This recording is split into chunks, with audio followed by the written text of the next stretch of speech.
El gran salón del Hotel Villamagna nunca había lucido tan perfecto.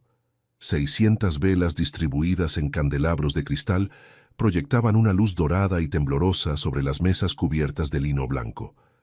Los arreglos florales, peonías blancas y ramas de eucalipto, perfumaban el aire con una delicadeza que competía con los perfumes de las mujeres que llenaban el salón.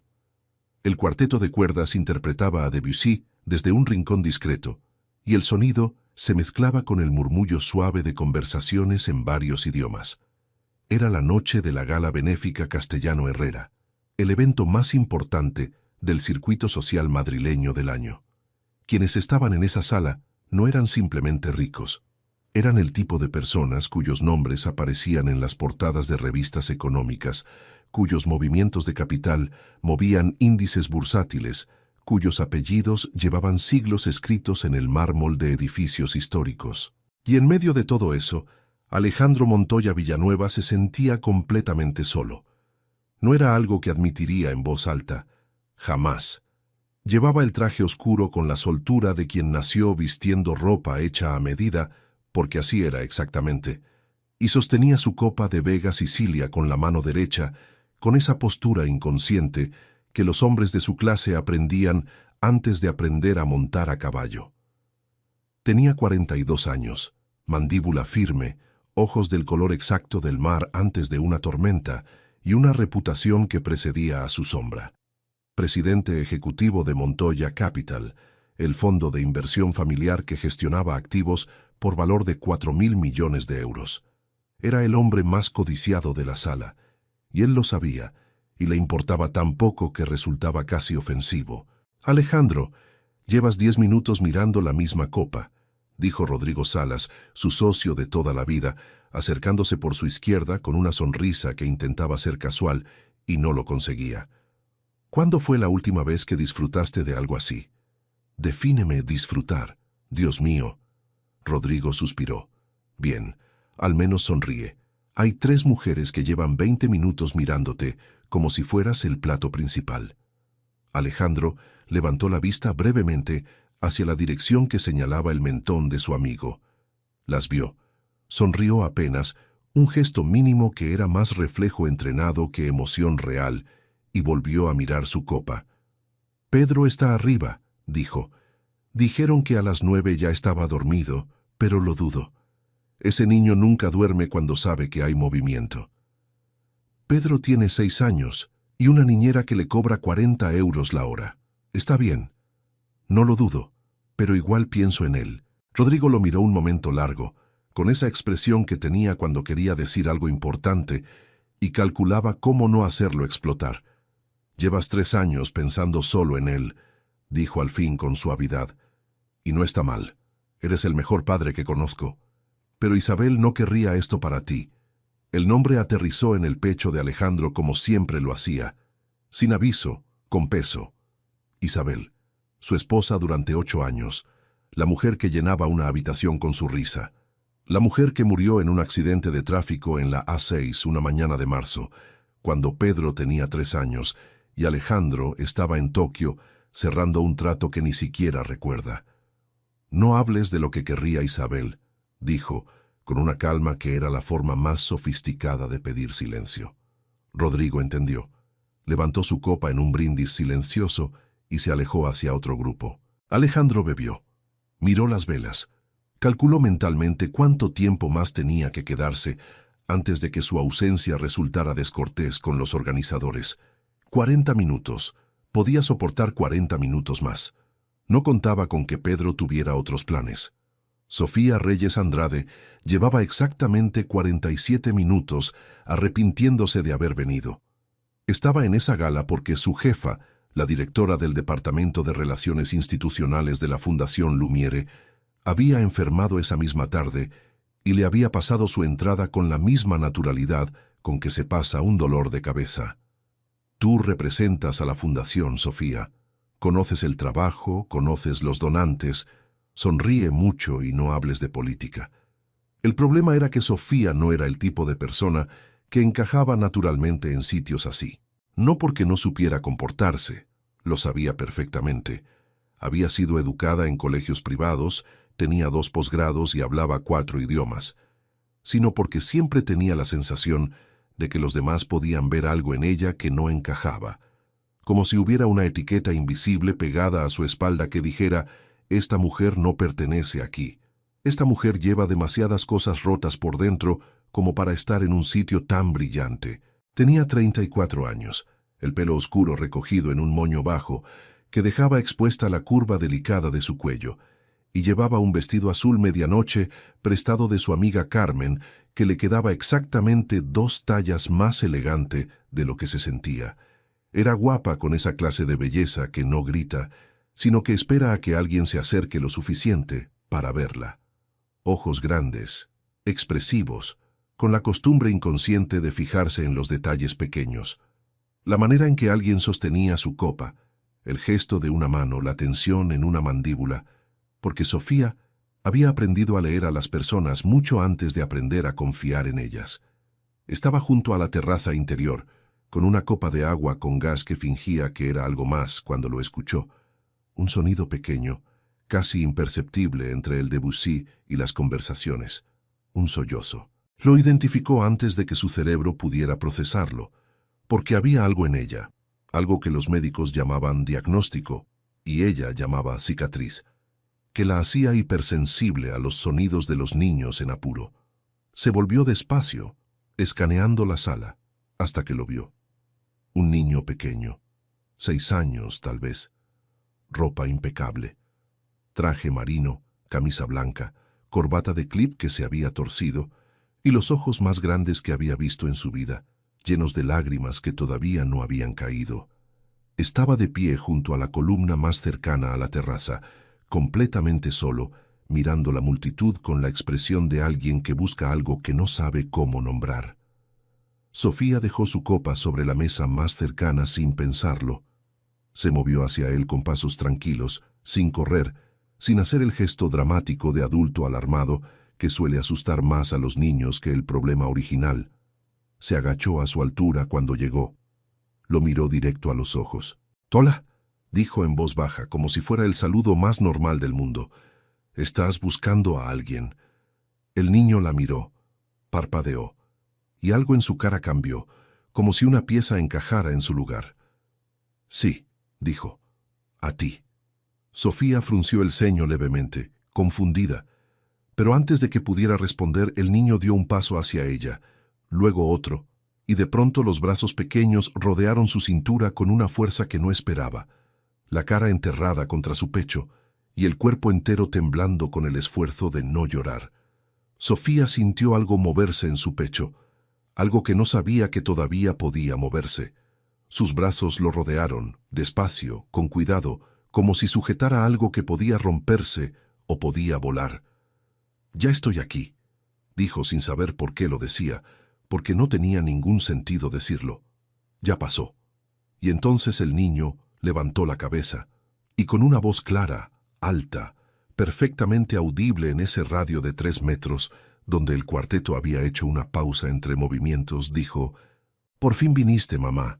Si te gustan las historias que empiezan con un momento imposible, pero terminan cambiando vidas para siempre, suscríbete al canal y quédate hasta el final, porque lo que este niño sabe, los adultos todavía no lo entienden». El silencio llegó en ondas, primero las personas más cercanas, luego las de la siguiente mesa, luego, en una expansión lenta e inevitable como el aceite sobre el agua, toda la sala. 300 personas dejaron de hablar. El cuarteto dejó de tocar. Alguien dejó caer una copa. El sonido fue el único ruido en esos 3 segundos, y ni siquiera eso rompió el hechizo, porque todos estaban mirando lo mismo. Una mujer joven agachada junto a una columna, con un niño pequeño en brazos, y ambos completamente ajenos al mundo que los miraba. Sofía sintió el peso de las miradas antes de comprenderlo. Se irguió levemente, sin soltar al niño, y sus ojos recorrieron la sala con una mezcla de confusión y pánico emergente. ¿Qué acaba de pasar? ¿Qué acaba de decir este niño? A 20 metros de distancia, Alejandro Montoya había dejado caer su copa de Vega Sicilia. No la soltó, la dejó caer. Era un detalle importante, porque Alejandro Montoya No dejaba caer cosas. Llevaba 42 años siendo el hombre que sostenía todo, y en ese momento sus dedos simplemente se abrieron. La copa no se rompió. Rebotó sobre la moqueta con un sonido sordo. El Vega Sicilia se derramó formando una mancha oscura y perfecta, como una firma. Alejandro no la miró. No podía apartar los ojos del niño, de Pedro, su hijo. Su hijo que estaba aquí abajo, cuando se supone que estaba dormido en la suite del piso 11, con su niñera y sus dinosaurios de peluche, y la pequeña luz nocturna en forma de luna que no podía dormir sin ella. Su hijo que acababa de llamar mamá a una desconocida. Las piernas lo movieron antes de que su mente lo ordenara. Rodrigo dijo algo a su espalda. Alguien lo llamó. No importaba. Se abrió paso entre la gente con una calma que era el envoltorio exterior de algo que se estaba desmoronando por dentro, y cada paso que lo acercaba al niño y a esa mujer era un paso que su corazón tardaba medio segundo más en dar. Sofía lo vio acercarse. No sabía quién era, pero lo supo de todas formas. Había algo en la manera en que la gente le abría paso. No por cortesía, sino por instinto, como cuando alguien grande y con peso propio atraviesa una multitud, y en la manera en que sus ojos iban directamente al niño, sin desvíos, sin miradas laterales, con esa intensidad que solo tienen los padres cuando ven a sus hijos. Se puso de pie despacio. Pedro todavía la sostenía de la mano. Alejandro se detuvo a 1 metro de ella. Sus ojos, grises, oscuros, tormentosos, fueron primero al niño. Pedro.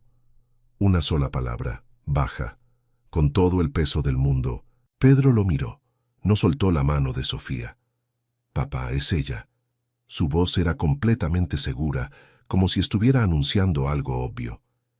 Es la señora del parque, la que me ayudó cuando me caí. ¿Te acuerdas? Te lo conté. Alejandro cerró los ojos un instante. Los abrió. Miró a Sofía. Sofía sostuvo esa mirada y sintió algo extraño. La necesidad simultánea de explicarse y de no deber ninguna explicación. Se aclaró la voz. No sé de qué se acuerda él, dijo con más calma de la que sentía.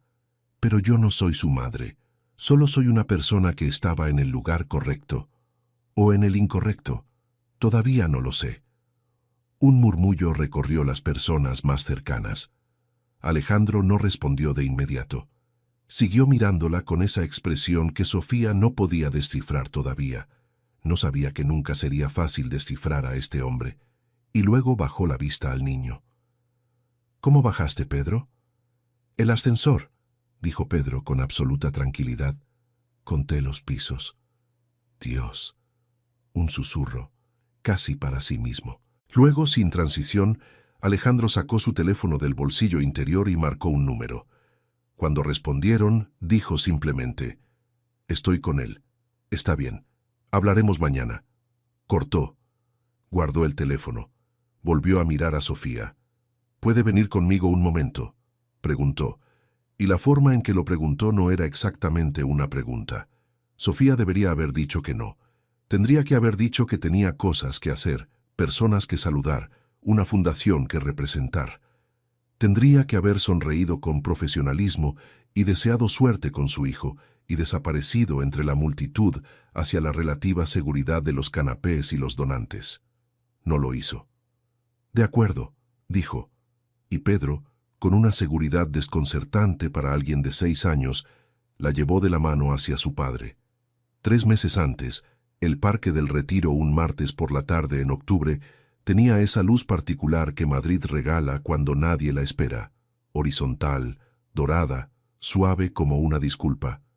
Pedro Montoya llevaba 20 minutos corriendo en círculos alrededor del estanque, porque tenía 6 años, y el movimiento era su idioma natural, mientras su niñera Carmen, la Carmen de antes, la que dejó el trabajo en diciembre para irse a vivir a Sevilla, intentaba leer una novela sentada en el banco más cercano.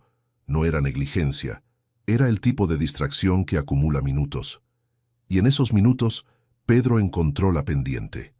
Era pequeña, una inclinación leve del terreno junto a un árbol viejo, cubierta de hojas húmedas de la lluvia de la noche anterior. Para un adulto, irrelevante. Para un niño de 6 años corriendo sin mirar el suelo, una trampa perfecta. El pie derecho resbaló. El cuerpo siguió hacia adelante. Las manos salieron instintivamente y aterrizaron sobre las piedras del camino. El dolor llegó un segundo después que el susto. Luego las lágrimas. Luego el pánico. No por el dolor, sino por esa sensación particular de los niños pequeños cuando se lastiman en un lugar donde nadie los está mirando. Ese momento en que el mundo entero parece demasiado grande y ellos demasiado pequeños. ¡Ey! Una voz. Cerca. Pedro levantó la cabeza, con las palmas ardiendo y los ojos llenos de lágrimas, y vio a una mujer arrodillada frente a él. Pelo oscuro, ojos grandes, una bufanda roja. Olía a algo cálido, vainilla quizás, o jazmín, y su cara tenía esa expresión que Pedro había aprendido a distinguir, la de alguien que realmente se preocupa, no la de alguien que finge preocuparse porque es lo que toca. «Déjame ver», dijo la mujer con calma, y tomó sus manos con cuidado. Las palmas estaban raspadas. No era grave, pero a Pedro le temblaba el labio inferior y algo en el pecho se le había apretado de una manera que no tenía que ver con el dolor físico. La mujer lo miró, no a las manos, a él. «¿Estás bien?», preguntó, y la pregunta era de verdad. «Me caí», dijo Pedro con la voz que se usa cuando uno intenta no llorar y no lo consigue. «Ya lo vi. Fue un buen tropezón». Sacó un pañuelo de su bolso, un pañuelo de verdad, de tela, no una servilleta de papel, y con mucho cuidado limpió las palmas rasguñadas. «¿Dónde está tu mamá?». Pedro tardó en responder. «Mi mamá está en el cielo», dijo, con esa serenidad absoluta que tienen los niños cuando han repetido una frase muchas veces y ya no les duele decirla, aunque sí les duela no decirla. La mujer se detuvo. Solo un instante. Pero Pedro lo vio. Luego ella sonrió, y la sonrisa era diferente a las que le daban los adultos cuando decía eso, menos incómoda, menos performativa, más honesta. «¿Y tu papá?». «Está en el trabajo. Siempre está en el trabajo». La mujer no dijo nada de eso. Solo asintió como si fuera información justa y no requiriera comentario. Terminó de limpiarle las palmas. Buscó en su bolso de nuevo y sacó 2 tiritas pequeñas. «¿Quién lleva tiritas en el bolso?». Y se las puso con una concentración que a Pedro le pareció muy seria y muy importante. «Listo. Manos de superhéroe». Pedro miró sus palmas vendadas. Luego la miró a ella. «¿Cómo te llamas?». «Sofía». «Yo soy Pedro». «Ya lo sé. Los que se caen con estilo siempre son los Pedro». Él no entendió completamente el chiste, pero sonrió de todas formas, porque el tono lo hacía sentir bien, y a veces el tono importa más que las palabras. Detrás de ellos, la niñera Carmen llegó corriendo con cara de culpa y el libro olvidado en el banco. Agradeció efusivamente a Sofía. Sofía dijo que no era nada. Se despidieron. Pedro la vio alejarse por el camino del retiro, con su bufanda roja y su bolso colgado del hombro, y sintió algo que no sabía nombrar, pero que se parecía mucho a no querer que algo se vaya. Esa noche, en la cama, le contó a su padre lo de la señora del parque. Alejandro escuchó con la mitad de la atención que le quedaba después de un día de 14 horas de reuniones. Dijo: «Qué bien, hijo, qué suerte tuviste de que estuviera cerca». Le dio un beso en la frente. Apagó la luz. No la recordó al día siguiente. Pedro sí. La terraza privada del Hotel Villamagna era un espacio pequeño, casi secreto, con vistas a los tejados de Madrid y una mesa de hierro forjado que nadie usaba en las galas porque todos preferían ser vistos adentro. Alejandro la conocía porque era el tipo de hombre que siempre encontraba las salidas de emergencia, los espacios silenciosos, los lugares donde la gente no va. Sofía lo siguió hasta allí sin preguntarse si debía hacerlo, con Pedro cogido de su mano izquierda y el Madrid nocturno abriéndose frente a ellos como una promesa que no sabía que necesitaba. Alejandro se apoyó en la barandilla, miró a su hijo. «Pedro, ¿puedes explicarme exactamente qué estabas pensando?». Pedro se sentó en una de las sillas de hierro con la solemnidad de alguien que ha preparado su declaración. «Estaba en la cama y no podía dormir», dijo. y escuché la música, y luego pensé que quizás ella estaba aquí abajo, porque tú dijiste que era una gala importante, y yo pensé que las personas importantes vienen a las galas importantes. ¿Quién te dijo que Sofía era importante? Nadie. Yo lo sé. Alejandro cerró los ojos un segundo. Sofía observó ese gesto y lo archivó en algún lugar, la forma en que este hombre procesaba las cosas que no podía controlar, cerrando los ojos, como si necesitara un momento de oscuridad para reorganizar el mundo. Pedro, yo no soy tu mamá, dijo Sofía entonces con delicadeza pero con claridad. Soy una persona que te ayudó una vez. ¿Te acuerdas de eso? Pedro la miró con esa seriedad de los niños que saben más de lo que parecen. Me acuerdo de todo, dijo. Me acuerdo de que olías a vainilla, y de que tenías tiritas en el bolso, y de que no pusiste cara rara cuando te dije lo de mamá. Sofía sintió un nudo en la garganta.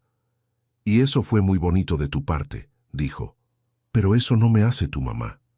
Ya lo sé, dijo Pedro con una paciencia casi adulta, pero eres la persona más parecida que he encontrado. El silencio que siguió a eso tenía un peso específico.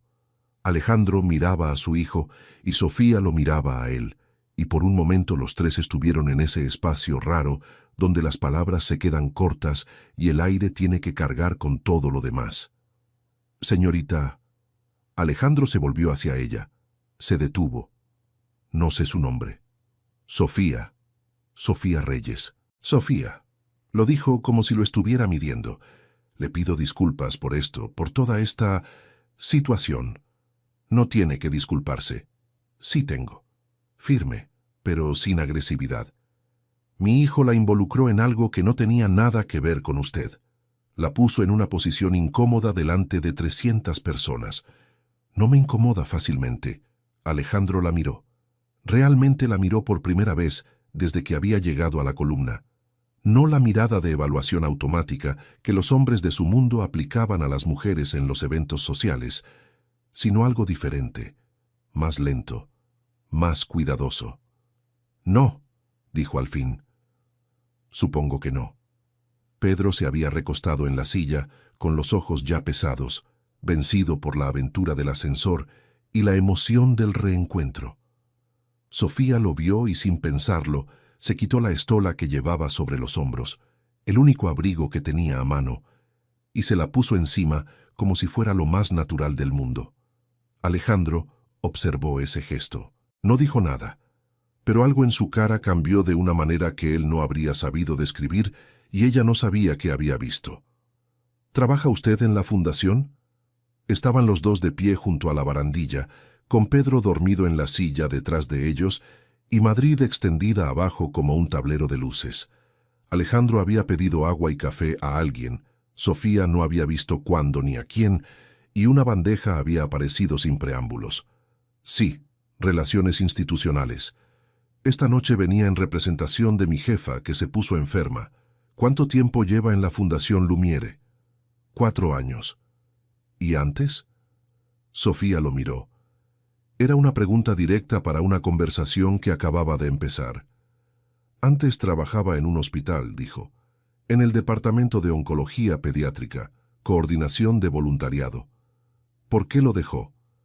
Una pausa, porque llegó un momento en que no podía seguir dando lo que ese trabajo necesitaba. Se detuvo. Luego añadió, con una honestidad que no planeó. Hay cosas que te van vaciando, aunque las ames, y cuando estás vacía, no sirves a nadie. Alejandro asintió. Sin comentarios superficiales, sin el qué interesante o el qué duro que habría esperado. Solo un asentimiento que decía, entiendo sin pretender entender más de lo que puede. Eso, decidió Sofía, era inesperado en un hombre como él. ¿Por qué me pregunta todo esto?, dijo. Porque quiero hacerle una propuesta. Bebió su café. Y antes de hacer propuestas, me gusta saber con quién estoy hablando. ¿Qué clase de propuesta? Alejandro miró a Pedro. El niño dormía con la boca ligeramente abierta y la estola de Sofía hasta la barbilla. Había algo en esa imagen que le apretaba el pecho de una manera a la que no estaba acostumbrado.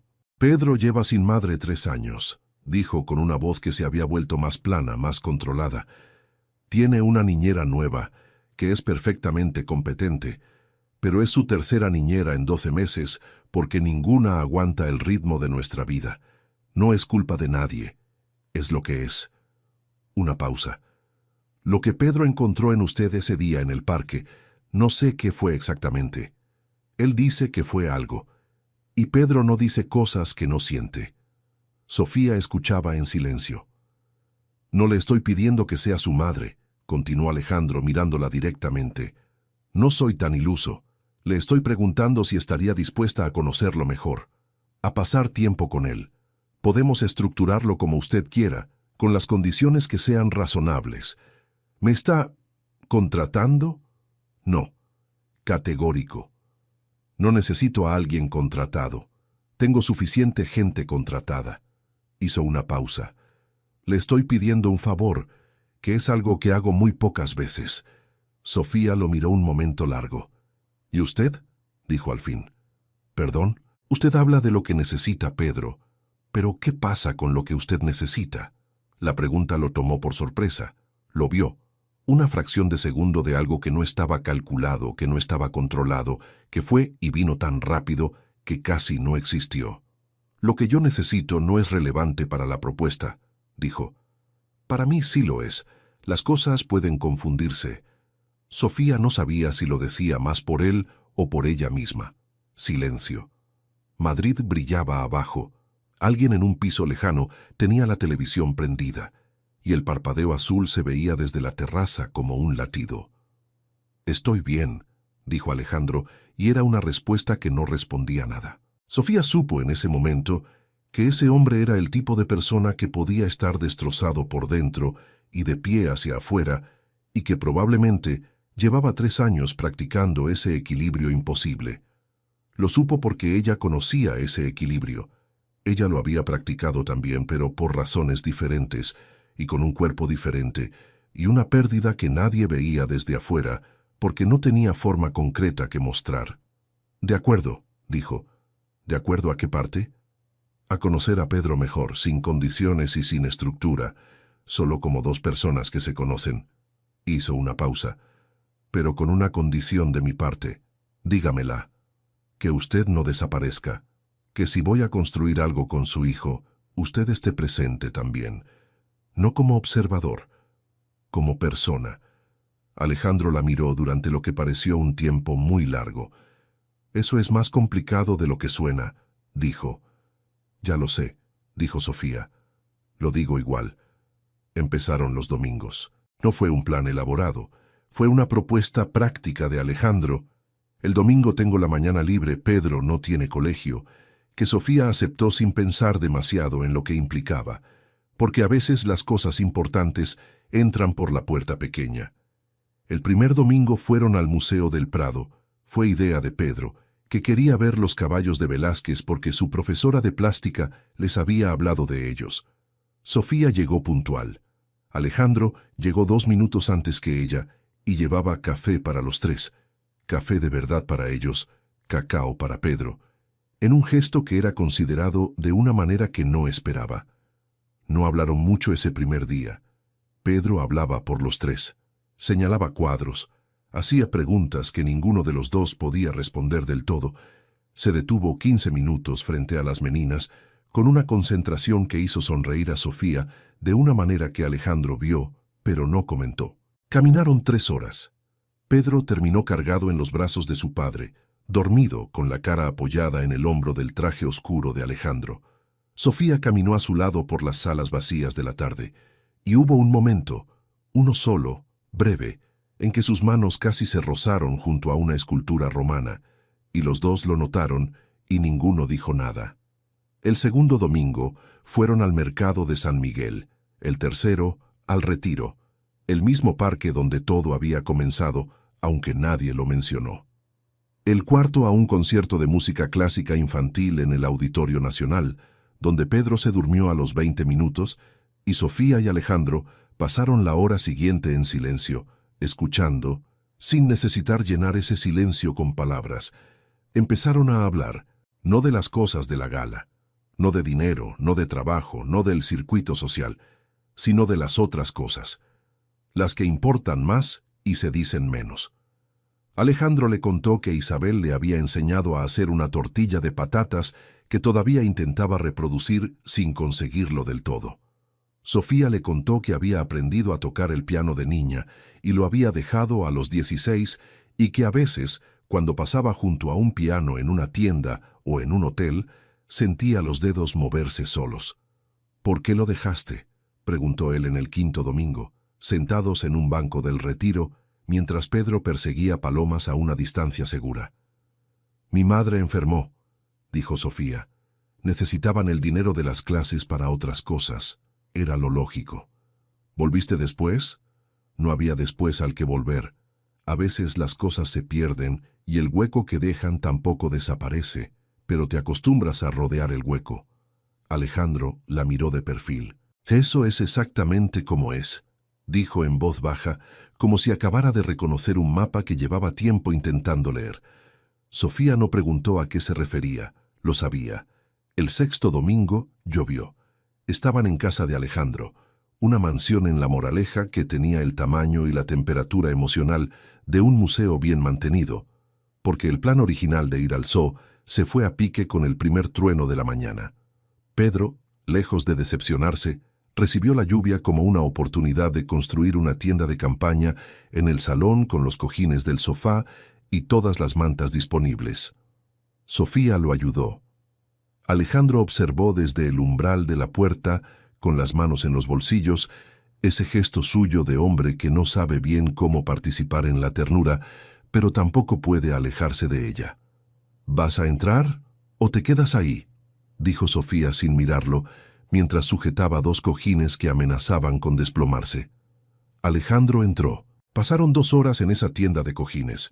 Pedro les leyó un cuento, al revés, inventando mientras pasaba las páginas, y luego se quedó dormido entre los dos, con una mano en el brazo de cada uno, y Sofía y Alejandro se miraron sobre la cabeza del niño con esa expresión de los adultos que acaban de ser capturados por algo que no planearon y ya no saben si quieren escapar.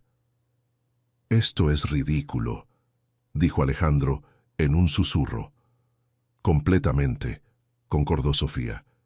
«Un niño de 6 años nos tiene construyendo tiendas de cojines un domingo lluvioso. Un niño de 6 años muy inteligente». Alejandro miró a Pedro, luego a Sofía. En sus ojos había algo que Sofía había aprendido a reconocer en esas semanas, el momento justo antes de que cerrara algo, de que bajara la barrera, de que volviera a ser el hombre de la gala. Era como ver una puerta que estaba abierta empezar a cerrarse. Extendió la mano, despacio, y la posó sobre la de Sofía, que todavía sostenía el brazo de Pedro. No dijo nada, solo eso, su mano sobre la de ella, cálida, firme, y sin la presión de nada que no fuera el presente. Sofía no la retiró. Afuera, la lluvia de Madrid golpeaba los ventanales con paciencia. No fue hasta el 7º domingo que Sofía le contó lo de la infertilidad. No lo planeó. Fue una de esas conversaciones que empiezan en un lugar y terminan en otro, y el camino entre los 2 puntos no es recto, sino lleno de desvíos que son en realidad el destino real. Pedro estaba en su cuarto supervisado por la nueva niñera, una mujer tranquila de Murcia llamada Lola, que había durado ya 3 meses, lo cual era casi un récord. Y Sofía y Alejandro estaban en la cocina de la mansión. Alejandro estaba intentando hacer la tortilla de Isabel. Sofía estaba apoyada en la encimera, mirando, con una copa de vino en la mano. «¿Cuántas veces la has intentado?», dijo Sofía. «¿La tortilla?». 115, aproximadamente. Y siempre falta algo. Ella le ponía algo. No sé qué era. No me lo dijo nunca porque decía que si me lo decía iba a intentar hacerla yo y se acababa su monopolio. Una pausa, y en esa pausa había una sonrisa pequeña y triste. Tenía sentido del humor. Parece que sí. Era la persona más viva que he conocido. Lo dijo sin dramatismo, como un hecho. Y luego no estaba. Sofía bebió su vino. La primera vez que fui al médico, dijo sin haber planeado decirlo. Tenía 29 años. Mi pareja y yo llevábamos 2 años intentándolo. Pensábamos que era cuestión de tiempo. Alejandro dejó de mover la tortilla. La miraba, pero sin fijar los ojos, con la atención de alguien que escucha con todo el cuerpo.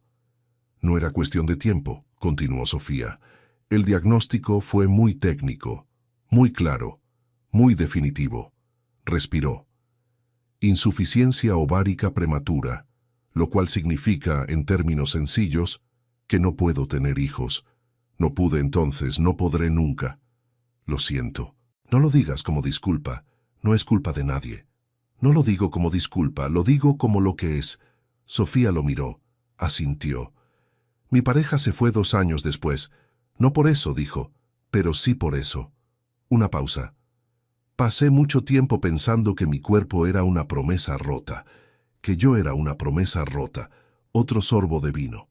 Luego pasé más tiempo trabajando en oncología pediátrica, rodeada de niños enfermos y de padres que los amaban con esa clase de amor que no sabe a qué agarrarse, y algo se fue, reordenando por dentro. No se curó, pero se reorganizó. Y cuando Pedro te llamó mamá, Sofía tardó en responder.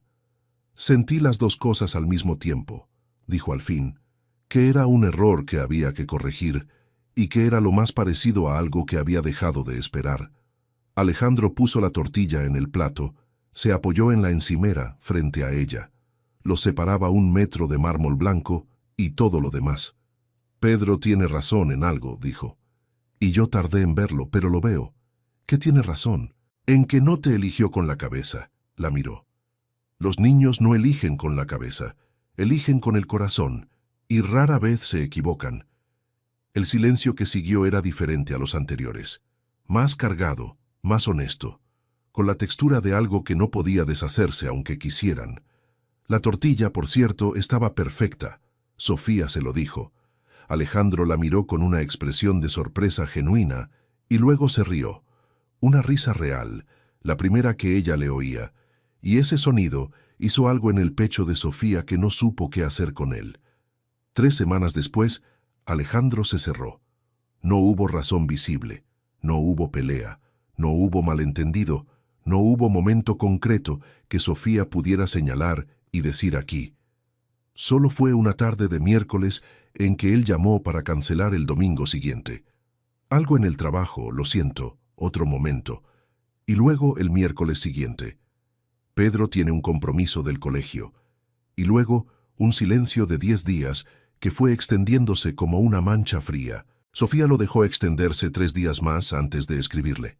¿Estás bien? La respuesta llegó 4 horas después, lo cual era en sí mismo una respuesta. Sí, ha sido una semana complicada. Hablamos pronto. Sofía leyó el mensaje 2 veces, luego lo guardó. Luego llamó a su amiga Carmen, la Carmen del bolso, no la niñera, y le dijo que creía que había cometido el error de empezar a querer algo que no era para ella. Carmen, que era el tipo de amiga que no da consuelo barato, le dijo, ¿o es el error de dejarlo ir sin decirle que lo quieres? No sé qué quiero, dijo Sofía. Eso es mentira, y las 2 lo sabemos. Sofía miró por la ventana de su apartamento en Malasaña. Afuera era una noche normal de Madrid, con el ruido de los bares del barrio, y las luces de los edificios de enfrente, y la vida pasando a su velocidad habitual, sin consideración por las personas que estaban de pie junto a una ventana, preguntándose si seguir. Lo que quería era imposible de articular con precisión. Quería los domingos. Quería la tienda de cojines y la tortilla y las preguntas sin respuesta de Pedro frente a Velázquez. Quería la mano de Alejandro sobre la suya. Quería el sonido de esa risa real que era tan escasa y por eso tan valiosa. No quería quererlo. Pero ya era tarde para eso. Fue Pedro quien la llamó. No Alejandro. Pedro. El martes siguiente, a las 7 de la tarde, el teléfono de Sofía mostró un número desconocido, y cuando respondió escuchó la voz pequeña y seria del niño. Sofía, soy Pedro. Usé el teléfono de Lola porque papá no sabe que te llamo. Pedro. Sofía no supo si reír o llorar. No deberías hacer eso. Ya lo sé, pero papá está raro desde hace días y yo creo que es por ti. Una pausa. ¿Le hiciste algo? No, cariño, no le hice nada. Entonces, ¿por qué no vienes? Porque tu papá no me ha invitado. Yo te invito. Sofía cerró los ojos. Pedro, hay cosas entre adultos que son complicadas. Tu papá tiene que decidir él solo si quiere que yo esté. Y si no lo decide, entonces lo respeto. Un silencio. Eso no me gusta, dijo Pedro, con una convicción total. A mí tampoco, cariño. A mí tampoco. Alejandro se enteró de la llamada esa misma noche, cuando Lola se lo confesó con una mezcla de vergüenza y algo que se parecía a la solidaridad. La reacción de Alejandro fue un silencio largo, un agradecimiento escueto a Lola, y luego 20 minutos en su despacho con la puerta cerrada mirando el teléfono. Luego fue al cuarto de Pedro. El niño fingió estar dormido. Mal. Pedro. Pedro, sé que estás despierto. Silencio. Luego, ¿estás enojado? Alejandro se sentó en el borde de la cama. Miró a su hijo, el pelo oscuro desordenado contra la almohada, los ojos que eran iguales a los de Isabel, la expresión que mezclaba culpa y terquedad a partes iguales, y sintió el familiar apretón en el pecho, que era amor disfrazado de miedo. No, dijo, no estoy enojado, pero no debes usar el teléfono de Lola sin permiso. ¿Por qué dejaste de ver a Sofía, directo, sin rodeos, 6 años y la habilidad de un interrogador experto? Porque... Alejandro se detuvo. ¿Cuánta verdad le debía a un niño de 6 años? Porque me asusté. Pedro lo miró con los ojos muy abiertos. De Sofía, de lo que siento cuando está cerca. ¿Y eso es malo? No sé si es bueno. Pedro frunció el ceño, con esa expresión que tenía cuando procesaba algo importante. Papá, dijo al fin, cuando yo me caí en el parque, Sofía no se fue. Se quedó. Alejandro no respondió. Y cuando tú te fuiste a Tokio el año que murió mamá, continuó Pedro, con una calma que era más aterradora que cualquier llanto, tú tampoco estabas. Pausa. Pero volviste, y yo no me fui. Alejandro sintió que el suelo se movía bajo sus pies. ¿De dónde sacas esas cosas?, dijo, con la voz que sale cuando uno está intentando no romperse delante de alguien. No las saco de ningún lado, dijo Pedro. Las pienso. Alejandro fue a buscarla, no llamó antes, no envió un mensaje. Fue, como solo van las personas que saben que si esperan un segundo más, no irán. Tomó el coche, condujo hasta Malasaña, encontró el portal correcto. Lo tenía del formulario de la fundación, un dato que había buscado con una deliberación que no quería examinar demasiado, y subió los 4 pisos caminando porque el ascensor era demasiado lento para lo que llevaba en el pecho. Llamó a la puerta. Sofía abrió en pijama con el pelo suelto y una taza de té en la mano, y durante medio segundo su cara tuvo esa expresión de las personas que ven algo que no esperaban y no saben todavía si alegrarse o defenderse. Alejandro, sé que son las 9:30, lo siento. No importa. ¿Puedo entrar? Sofía se hizo a un lado. El apartamento era exactamente como él habría imaginado sin haberlo imaginado. Ordenado pero cálido, con libros en todas las superficies y una planta enorme junto a la ventana y una foto enmarcada de lo que parecía ser su madre joven. Olía a té y a algo floral. Era el espacio de alguien que vive sola y lo ha convertido en algo digno en lugar de en algo solitario. Alejandro se quedó de pie en el centro del salón porque sentarse requería una calma que no tenía. Me cerré, dijo sin preámbulo. Lo sé, y no voy a darte una explicación que lo justifique porque no hay ninguna que valga. Sofía lo miró. Dejó la taza sobre la mesa del café. ¿Qué pasó? Me di cuenta de que me importas. Lo dijo como quien arranca algo. Y llevo 3 años construyendo una vida donde nadie puede importarme demasiado. Porque si algo importa, puede perderse. Y yo ya perdí suficiente. Sofía cruzó los brazos sobre el pecho. No como defensa, sino como sujeción, como si necesitara sostenerse ella misma. Alejandro, sé lo que vas a decir, que no puedo controlar eso, que el miedo no es una razón suficiente. La miró. Todo eso lo sé. Lo sé con la parte de la cabeza que todavía funciona con lógica. El problema es que hay otra parte que lleva 3 años construyendo muros, y esa parte es más antigua y más rápida. ¿Y por qué estás aquí ahora? Porque Pedro me habló de algo que pasó cuando murió Isabel, algo que yo creía que él no recordaba. Respiró. Y me di cuenta de que mi hijo de 6 años es más valiente que yo, y eso es inaceptable. Sofía no sonrió. No era un momento de sonrisa, pero algo en sus ojos se suavizó. ¿Qué quieres, Alejandro? Una pausa. Quiero intentarlo. Despacio. No sé cómo se hace. No sé si sé todavía, pero quiero intentarlo contigo. Yo tampoco sé cómo se hace, dijo Sofía. Llevo años sin intentar nada con nadie, y tengo mis propias razones para tener miedo. Hizo una pausa. Pero estás aquí, y eso cuenta. Alejandro cruzó el salón en 4 pasos, y cuando llegó frente a ella no hizo nada durante un momento. Solo estuvo ahí, en ese espacio mínimo entre 2 personas que ya no son desconocidas, pero todavía no saben bien qué son. Y luego levantó la mano y la posó en su mejilla con una delicadeza que no esperaba de alguien que parecía construido para la firmeza. Sofía cerró los ojos. Él la besó despacio, como si tuviera tiempo, como si no hubiera nada más urgente en el mundo que ese momento, y ella sintió algo en su pecho que llevaba mucho tiempo sin moverse, arrancar de nuevo, torpemente, pero arrancar. Afuera, Madrid seguía siendo Madrid. Adentro, algo empezaba. Lo que siguió no fue fácil, no lo fingieron fácil. Alejandro era un hombre que había olvidado cómo dejar entrar a alguien, y ese olvido no se revertía de un día para otro. Había noches en que se cerraba sin razón, en que respondía con monosílabos donde había esperado palabras, en que Sofía sentía el hielo de los primeros días volver a formarse en el aire entre ellos. Y había que aprender a no entrar en pánico cada vez que pasaba. Había que aprender a decir, veo que hoy no estás, y dejarlo tener ese espacio sin interpretarlo como rechazo. Sofía, por su parte, tenía su propio trabajo. Tenía la tendencia a anticipar el dolor, a construir distancias preventivas justo cuando algo empezaba a importar. Tenía que aprender a quedarse quieta cuando el instinto le decía que saliera corriendo.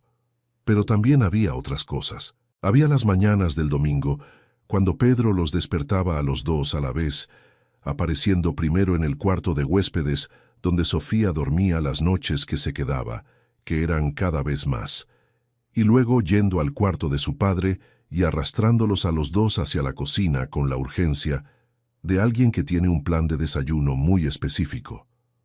Había las tardes en que los 3 cocinaban juntos, y la cocina de la Moraleja, que había sido siempre un espacio perfectamente silencioso y perfectamente frío, se llenaba de harina y de conversaciones y del ruido de Pedro intentando batir huevos con más entusiasmo que técnica.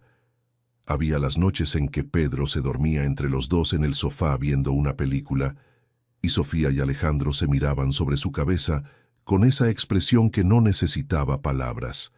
Y había otras noches. Noches en que Pedro dormía profundamente en su cuarto, con su luna nocturna y sus dinosaurios, y la casa tenía ese silencio particular que es solo para los adultos. Noches en que Alejandro encontraba a Sofía leyendo en el salón y se sentaba a su lado sin decir nada, y el calor entre los 2 era tan distinto al frío con que había llenado esa casa durante 3 años que a veces se quedaba mirándola y pensaba cómo es posible que algo así vuelva. Una noche la tomó de la mano mientras leía. Ella levantó la vista del libro. Él la miró con una intensidad que hacía que el aire entre ellos pesara. «Ven», dijo. No hubo más palabras necesarias. Lo que pasó después en ese dormitorio oscuro, con el Madrid de medianoche detrás de los ventanales y el silencio de la casa envolviéndolos, fue lento y honesto y lleno de todos los meses anteriores, de todas las miradas y los silencios y los domingos y las manos que se rozaban sin querer y queriendo. Fue el tipo de intimidad que no se construye en una noche, sino en todas las noches que vinieron antes.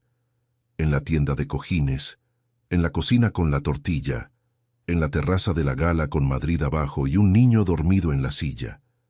Sofía lloró después, un poco, sin saber exactamente por qué, y Alejandro no le preguntó por qué, ni le dijo que no llorara. Solo la sostuvo contra su pecho con una mano en su pelo, y eso fue exactamente lo correcto. «¿Estás bien?», dijo él en voz baja contra su frente. «Sí», dijo ella. «Es solo que hacía mucho tiempo que no me sentía así». «¿Cómo?», Sofía pensó. «En el lugar correcto», dijo. No llegó de la nada. Llegó de a poco, como todas las crisis que importan. Fue en diciembre, 4 meses después de la gala. Sofía estaba en una reunión de la fundación cuando su teléfono vibró con un mensaje de un número que no tenía guardado, pero que reconoció de inmediato. Era la hermana de Alejandro, Claudia, con quien Sofía se había cruzado 2 veces en La Moraleja. «Sofía, soy Claudia. ¿Tienes un momento?». Salió de la reunión. Llamó. Claudia no se anduvo con rodeos. «Hay personas en la familia que están hablando. Sobre ti. Sobre lo que esto significa para Alejandro y para Pedro». Una pausa. «Quiero que sepas que yo no soy una de esas personas, pero que existen». «¿Qué dicen?». «Que no sabes en lo que te estás metiendo, que eres una persona externa a este mundo, que un hombre en la posición de Alejandro no puede…». Se detuvo. «No puede comprometerse con alguien que no encaje en ciertos contextos». Sofía procesó eso en silencio. «¿Y tú qué piensas?», dijo. «Que mi hermano no ha reído en 3 años, y que desde que te conoce lo escucho reír por teléfono». Una pausa. «Pero pensé que tenías derecho a saber lo que existe». Sofía agradeció la llamada. Cortó. Se quedó 5 minutos de pie en el pasillo de la fundación mirando el suelo. Luego entró a la reunión. Terminó su día de trabajo. Fue a casa.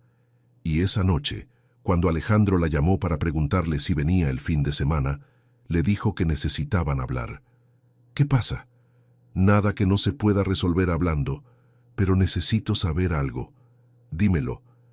«¿Qué soy para ti?», dijo Sofía. «No para Pedro, no para tu familia, para ti». Un silencio. «¿De dónde viene eso?». «De que hay personas en tu mundo que se hacen esa pregunta y no me conocen. Y necesito saber si tú tienes la respuesta antes de que la den ellos». Alejandro tardó en hablar. Sofía escuchó su respiración al otro lado de la línea, ese silencio que era su forma de pensar. «Eres la primera persona en 3 años que hace que querer algo no me parezca una amenaza», dijo al fin. «Eso es lo que eres, y si hay alguien en mi familia que no lo entiende, es su problema, no el nuestro». «Nuestro», repitió Sofía. «Nuestro». Otro silencio. Distinto. «De acuerdo», dijo Sofía. Pero la semana que siguió a esa conversación fue la peor. No por el conflicto familiar. Alejandro lo manejó con la firmeza que aplicaba a todo lo que decidía, sino por algo que pasó dentro de Sofía. Un momento de duda que no tenía que ver con él, sino con ella misma. Con la pregunta que había estado evitando desde el principio. Podía construir una familia sin poder crear una. Estaba en su apartamento de Malasaña, un jueves por la tarde, cuando la pregunta aterrizó con todo su peso. Pedro ya la llamaba Sophie, con la confianza de alguien que practica un nombre hasta que le queda bien. Alejandro había empezado a dejar sus cosas en el cajón de la mesilla del cuarto de huéspedes, un gesto pequeño, deliberado, que significaba más de lo que parecía. La vida de los 3 se había vuelto porosa, interconectada, real. Y Sofía se preguntó, ¿tengo derecho a esto? ¿Tengo derecho a ser la figura materna de un niño que no es mío cuando no pude serlo de uno que lo fuera? ¿Y si un día Alejandro quiere más hijos? ¿Y si esto que construimos llega hasta ahí y no más allá? Llamó a su médica, luego a Carmen, luego no llamó a nadie y se quedó sentada en el suelo junto a la planta grande mirando el techo durante 20 minutos. El teléfono sonó. Era Alejandro. ¿Estás bien? ¿Cómo sabes que no estoy bien? Porque no me has mandado el meme de gatos de las 4 de la tarde. Lo mandas todos los días desde hace 3 semanas. Sofía parpadeó. Luego se rió, y la risa sonó un poco rota, pero era real. Alejandro, necesito decirte algo. Dímelo. No puedo darte hijos. Un silencio. Lo sé, dijo él. ¿Lo sabes? Sofía, llevas meses en mi vida. Me has hablado de tu diagnóstico. Lo sé desde que me lo dijiste. Una pausa. ¿Pensabas que eso cambiaba algo? No sé. Quizás debería. Pues no. Rotundo, sin dudas. Tengo un hijo. Y ese hijo te eligió antes de que yo supiera que necesitaba elegirte. Y lo que tenemos los tres es suficiente. Es más que suficiente. Es lo mejor que ha pasado en esta casa desde hace 3 años. Sofía tenía los ojos llenos de lágrimas que no quería derramar y que de todas formas cayeron. No llores, dijo Alejandro. No me digas que no llore. De acuerdo. Llora. Pero luego ven aquí. Fue esa misma noche. Pedro estaba dormido.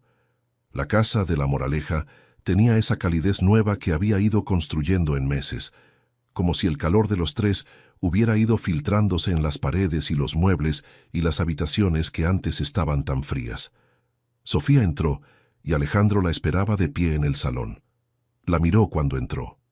Ese mirar suyo, lento, completo, que siempre hacía que ella sintiera que era la única cosa en el espacio. Y cruzó la habitación hacia ella y la tomó entre sus brazos sin decir nada. Sofía enterró la cara en su cuello. Respiró. «Tengo miedo», dijo con la voz de alguien que no está pidiendo que le quiten el miedo, sino solo reconocerlo. «Yo también», dijo él. «¿Y eso es suficiente para seguir?» «Para mí sí. ¿Para ti?» Ella levantó la cara. Lo miró. «Sí», dijo. La Navidad fue Pedro quien lo organizó todo. En eso, como en tantas cosas, tenía más claridad que los dos adultos juntos. Era el 23 de diciembre, y la casa de la Moraleja tenía el árbol más grande que Sofía había visto en una casa particular. Pedro había insistido en que fuera hasta el techo, y como Alejandro era incapaz de decirle que no a su hijo en las cosas que no importaban, el árbol efectivamente llegaba casi al techo del salón de 5 metros. Habían decorado los tres juntos esa tarde, con Sofía subida en la escalera de mano, poniendo la estrella en la punta, mientras Alejandro la sostenía por la cintura, con una firmeza que no era completamente necesaria, pero que ninguno de los dos cuestionó. Pedro había hecho algo que no le contó a ninguno de los dos hasta esa noche. Se acercó a Sofía después de cenar, cuando Alejandro estaba en la cocina lavando los platos, un hábito nuevo que había adoptado en los últimos meses, como si hubiera redescubierto el gusto por las cosas pequeñas y domésticas, y le entregó un sobre. «Esto es para ti», dijo. Sofía lo miró. Era un sobre de papel con su nombre escrito en la caligrafía todavía imperfecta de un niño de 6 años. «Para Sophie, con mucho cariño». Lo abrió. Adentro había un dibujo.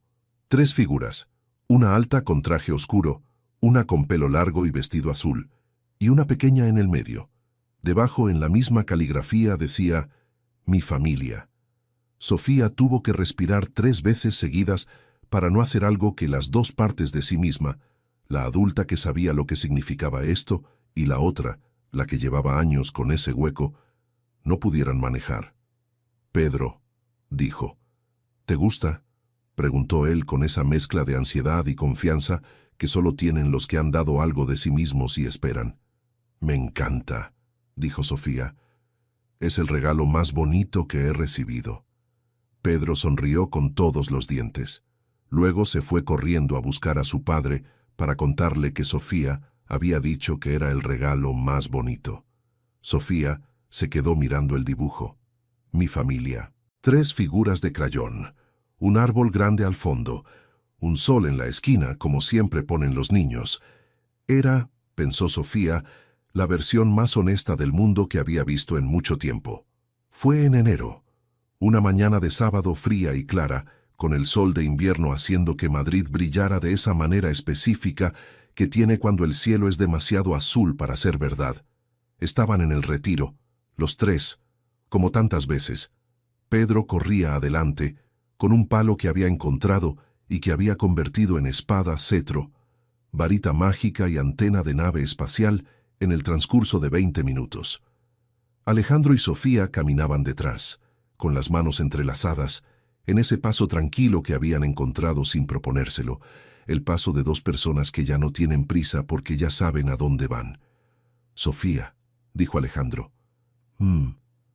Tengo que preguntarte algo». Sofía lo miró de reojo. Algo en su voz era diferente, más quieta, más cargada. «¿Qué pasa? Nada malo». Una pausa. «¿O todo bueno?» «Depende de ti». Se detuvieron. Pedro seguía corriendo adelante, ajeno. El retiro los rodeaba con su silencio particular de invierno, con las ramas desnudas de los árboles dibujando trazos contra el cielo. Alejandro se volvió hacia ella, y entonces lo vio meter la mano en el bolsillo de su abrigo y sacar una caja pequeña, oscura, que Sofía identificó antes de que la abriera y que hizo que algo en su pecho se detuviera y arrancara a la vez. «Llevo semanas pensando en cómo hacer esto», dijo Alejandro, con la voz del hombre que se ha preparado para decir algo importante y descubre en el momento que no hay manera de prepararse. «Y al final decidí hacerlo aquí, en este parque, porque aquí empezó todo, sin que yo lo supiera, sin que tú lo supieras. Pero empezó». Sofía no dijo nada. No podía. «No te pido que seas la misma persona que era Isabel». Abrió la caja. Un anillo de platino con un diamante simple, limpio, sin excesos. «Te pido que seas quien eres, la persona que tiene tiritas en el bolso, la que construye tiendas de cojines, la que hace que un niño que llevaba años buscando algo sin saber cómo nombrarlo, al verte, supo que eras tú». Hizo una pausa. «Y la persona que hace que yo, que llevaba años convencido de que no podía volver a sentir esto, sienta esto». Pedro había vuelto. Estaba de pie a 3 metros, con el palo todavía en la mano, con los ojos muy abiertos y una sonrisa que intentaba contener, porque claramente sabía algo que los adultos habían pensado que no sabía. «¿Lo sabías?», le dijo Sofía sin poder evitarlo. «Un poco», admitió Pedro. Sofía soltó una risa que era llanto y risa al mismo tiempo, y Alejandro la miró con esa expresión que ahora ya sabía leer. Abierta, vulnerable, más real que cualquier cosa que hubiera mostrado en la gala de hace meses. «¿Qué dices?», preguntó él. Sofía miró el anillo. Miró a Alejandro. Miró a Pedro, que sostenía el palo con ambas manos como si fuera un testigo oficial. Pensó en el diagnóstico, en los años solos, en el hueco que había aprendido a rodear.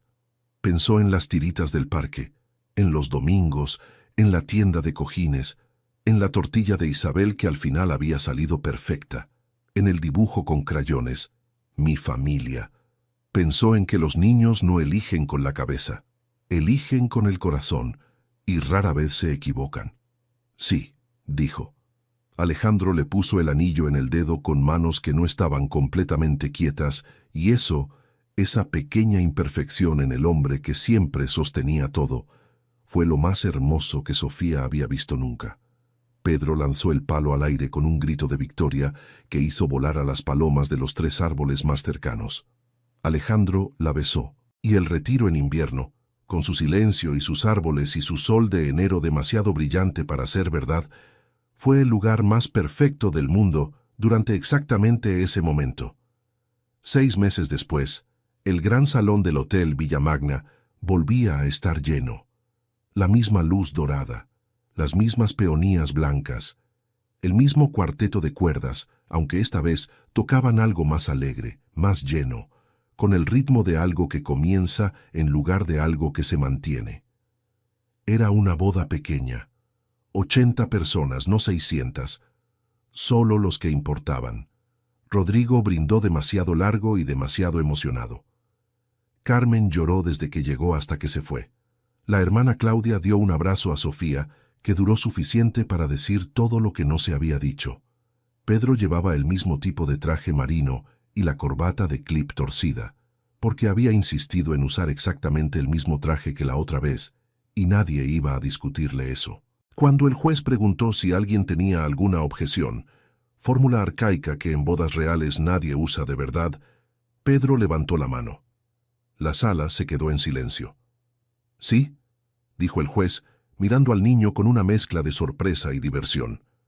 «Solo quería decir que yo ya lo sabía desde el principio, dijo Pedro con una solemnidad absoluta, que era ella. Desde el parque, nadie pudo seguir con la cara seria. Sofía se volvió hacia Alejandro. Él la miraba con esa expresión que ya era suya, conocida, la del hombre que había aprendido a dejar que algo importara sin que eso lo destruyera, la del hombre que había vuelto a construir. ¿Listo?, dijo ella. Hace tiempo, dijo él. Y en el mismo salón donde una noche un niño pequeño corrió hacia una desconocida y dijo por fin: «Viniste, mamá». Dos personas que habían llegado con sus miedos y sus cicatrices y sus huecos dijeron que sí a la segunda oportunidad, que sí al amor que no se planea, que sí a la familia que no se nace sino que se elige, que sí cada uno al otro. Los niños no eligen con la cabeza, eligen con el corazón, y rara vez se equivocan. Y ahora quiero preguntarte algo. ¿Tú crees que un niño puede reconocer el amor antes que los adultos, incluso antes de que ellos mismos lo entiendan? Si esta historia te hizo sentir algo, déjame tu respuesta en los comentarios y suscríbete al canal. Es la manera más bonita de ayudarnos a seguir creando historias como esta.